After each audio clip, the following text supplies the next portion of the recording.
हाँ, तो दोस्तों आप लोगों ने देख लिया पीबीटीडी, जेजे केगे, एफवी, इथदी, एसजेड, इजी। तो टोटल आपने 16 स्ट्रोक्स देख लिए हैं। अब इसके बाद में कुछ मिक्स्ड स्ट्रोक्स होते हैं वो आपको दिखाता हूँ।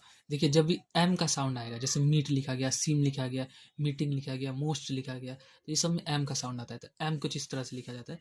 अगर आप एक सर्कल यहाँ पे देखिए, जो आप एक सर्कल बना करके अगर आप इसको क्रॉस कट करेंगे तो ये जो ऊपर वाला जो पार्ट आ गया ये हो जाता है एम। ये कुछ इस तरह से लिखा जाता है एम ई एम, ऐसे एम का साउंड आएगा। ठीक है, तो ये इस तरह से लिखा जाएगा एम। कैसे लिखा गया एकदम कर्व याद रखिएगा एम। ऊपर से कुछ इस तरह के, इसमें कुछ लाइट डार्क नहीं होता है, ये नॉर्मल होता है। इसमें इसका कुछ अल्टरनेटिव स्ट्रोक नहीं होता, इसलिए आप इसको लाइट डार्क जैसा चाहे आप लिख सकते हैं। उसके बाद आता है एन, एन का साउंड।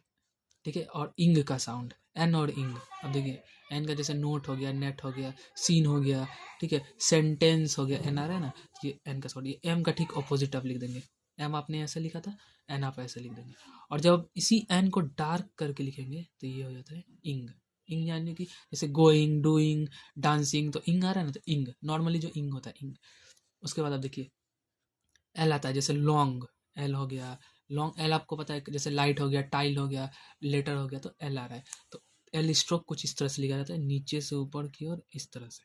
ठीक है, अब ये इसका कौन सा है, ये वाला पार्ट है। यहाँ पे देखिए ये वाला पार्ट है, ये जो पार्ट है, ये वाला जो पार्ट है ये है एल।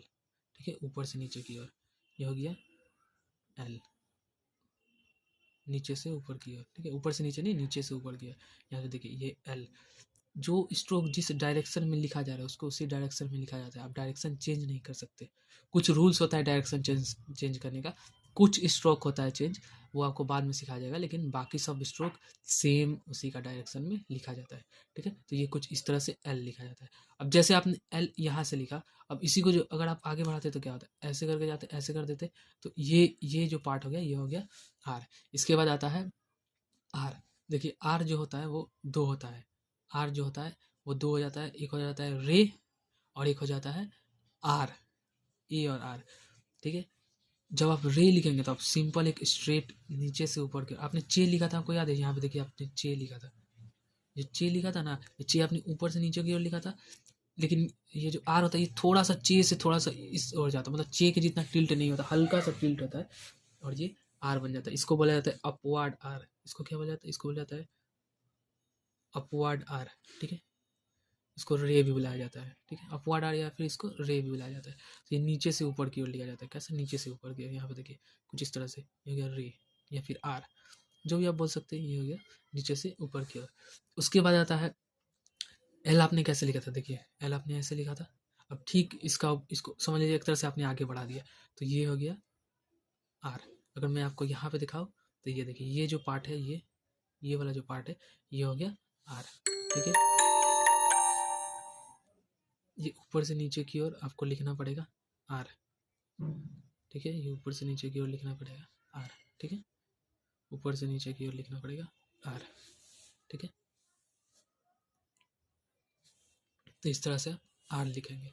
इसके बाद अब आता है सिर्फ 3 कॉन्सोनेंट बचे, वो मैं आपको इसके बाद वाले वीडियो में बता देता हूँ। तो यहाँ पे आप देख लीजिए आपने क्या सीखा, एम। एम कुछ इस तरह से लिखा जाएगा, इसका कोई लाइट डार्क नहीं होता है। एन ठीक एम का अपोजिट लिखा जाएगा, और जब आप इसको डार्क कर देंगे तो ये हो जाएगा इंग। ठीक है, एन और इंग। ठीक है, उसके बाद एल आपने देखा नीचे से ऊपर की ओर। आर आपने देखा कि दो होता है आर, एक स्ट्रेट आर होता है नीचे से ऊपर की ओर जाता है, और एक नीचे वाला, इसको बोला जाता है डाउनवर्ड आर। इसको क्या बोला जाता है, डाउनवर्ड आर, क्योंकि ये ऊपर से नीचे की ओर आ रहा है। ठीक है,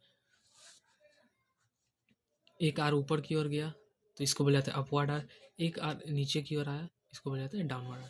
तो ये था कॉन्सेप्ट। तो आपने अभी तक देखिए